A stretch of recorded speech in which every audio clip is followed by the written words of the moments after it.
Pour rappel, l'objectif de cette première phase est de modéliser le processus suivi pendant un projet d'innovation du point de vue d'une entreprise ou d'un réseau d'entreprises partenaires.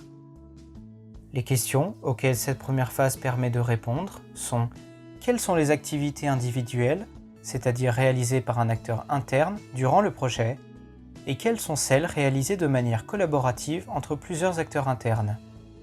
Quels sont nos partenaires, rappelant que ces partenaires sont des acteurs externes, et quelles sont les collaborations réalisées avec ces partenaires?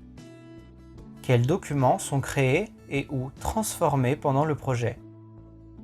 Pour répondre à ces questions, nous nous appuierons sur l'outil IsEasy qui offre un jeu de rôle permettant de rejouer le processus du projet d'innovation.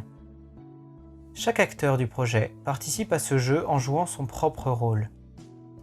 Une fois le moment du projet à rejouer choisi, chacun d'eux dispose d'un ordinateur et joue son propre rôle.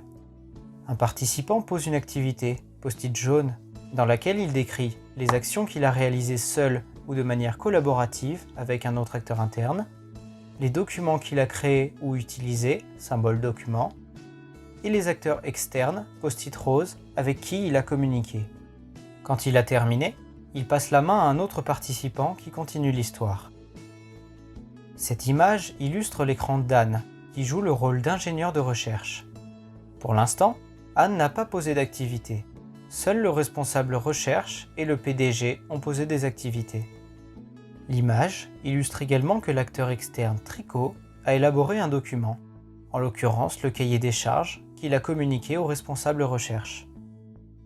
À droite, le post-it jaune représente une activité menée de manière collaborative par l'opératrice et l'ingénieur recherche. Elle commence par nous.